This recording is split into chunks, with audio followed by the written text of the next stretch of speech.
ہر دور کا انسان ماضی، حال اور مستقبل جاننے کے لیے بے چین رہا ہے۔ مستقبل کے پردے میں کیا چھپا ہے، اس کی کھوج انسان کو بے چین کیے رہتی ہے۔ یہ کہانی بھی ایک ایسے ہی بادشاہ کی ہے جو گزرے ہوئے ہزاروں سال کے بارے میں جاننا چاہتا تھا۔ وہ یہ بھی چاہتا تھا کہ کوئی اسے بتا دے کہ اس کے بعد آنے والا دور کیسا ہوگا۔ سلیمان بادشاہ کے دل میں یہ تمنا کیسے جاگی؟ ہوا یوں کہ اللہ میاں نے موت کے فرشتے عزرائیل کو بادشاہ کی جان لینے کے لیے بھیجا۔ بادشاہ کوئی معمولی انسان نہیں تھا، وہ نہایت عقل مند اور دانش مند تھا۔ عزرائیل نے جب اسے بتایا کہ وہ اس کی جان لینے آیا ہے تو بادشاہ نے کہا، میں تمہاری بات مان سکتا ہوں، لیکن پہلے مجھے یہ بتایا جائے کہ میرے بعد آنے والا حکمران کیسا ہوگا۔ میں نے 500 سال حکومت کی ہے، مجھے یہ فکر ہے کہ میرے بعد میری رعایا کس حال میں ہوگی۔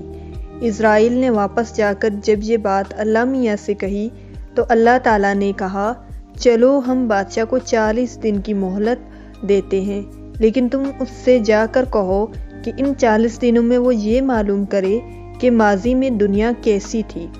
اگر اس نے یہ معلوم کر لیا تو اس کا موجودہ دور سے مقابلہ کرنے کے بعد اس کی خواہش ہوگی کہ وہ اس دنیا میں مزید نہ رہے۔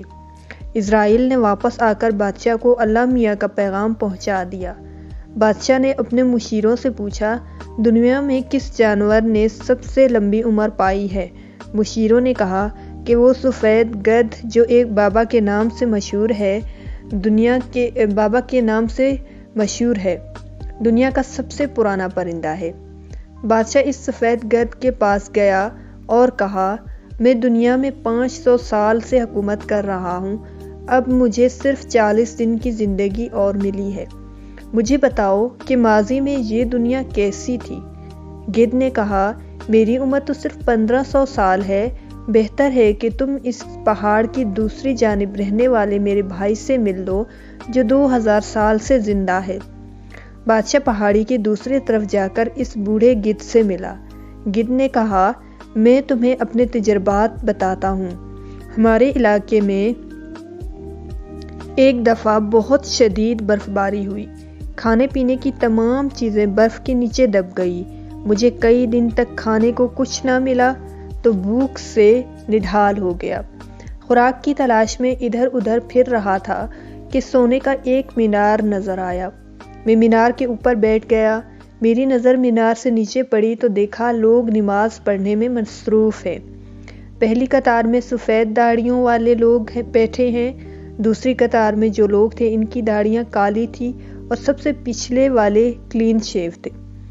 نماز ختم ہونے کے بعد جب چند لوگوں نے دیکھا کہ میں اوپر نڈھال پڑا ہوں تو ایک بزرگ نے کہا، یہ پرندہ بھوک سے مر رہا ہے، چلو ایک بیل ذبح کرتے ہیں اور اس کو کھانے کو کچھ دیتے ہیں۔ ان نیک لوگوں نے ایسا ہی کیا، میں نے خوب پیٹ بھر کر کھایا اور میرے جسم میں توانائی آ گئی۔ 100 سال بعد پھر ایک مرتبہ ایسا ہی ہوا، شدید سردی اور برف باری کی وجہ سے مجھے کچھ نہ ملا۔ میں پھر مسجد کے ایک مینار پر جا بیٹھا، یہ مینار چاندی کا تھا اور اس مسجد میں بھی لوگ نماز ادا کر رہے تھے۔ میں نے دیکھا کہ پہلی قطار میں کالی داڑھیوں والے تھے، ان کے پیچھے سفید داڑھی والے اور آخر میں وہ لوگ تھے جن کی داڑھیاں نہیں تھیں۔ ایک بار پھر پہلے کی طرح ہوا، نمازیوں نے جب مجھے بھوک سے نڈھال دیکھا تو انہوں نے کہا، ایک بھیڑ ذبح کر کے اس کو کھانے کو کچھ دیتے ہیں۔ انہوں نے ایسا ہی کیا۔ میں نے پیٹ بھر کر کھانا کھایا اور پھر اپنے گھر کی طرف چلا گیا۔ اس واقعے کے بعد پھر جب 100 سال اور گزرے تو ایک بار پھر برف کا طوفان آیا، مجھے کئی دن تک کھانے کو کچھ نہیں ملا تو میں نے سوچا کیوں نہ کسی مسجد کی مینار پر جا بیٹھوں، اس طرح پیٹ بھرنے کا سامان تو ہو ہی جائے گا۔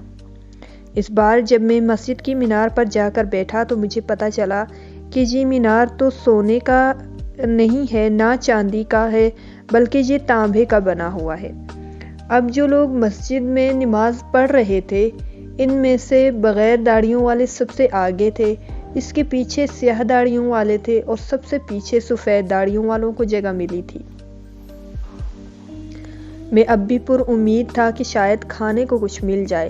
اچانک میرے کانوں میں باتیں کرنے والے دو آدمیوں کی آواز پڑی، ایک دوسرے سے کہہ رہے تھے کہ وہ دیکھو ایک پرندہ مینار پر بیٹھا ہے، ذرا بھاگ کر بندوق تو لے آؤ، اسے مار کر ایک وقت کا کھانا تو بن جائے گا۔ میں نے سنا تو بھاگ کھڑا ہوا۔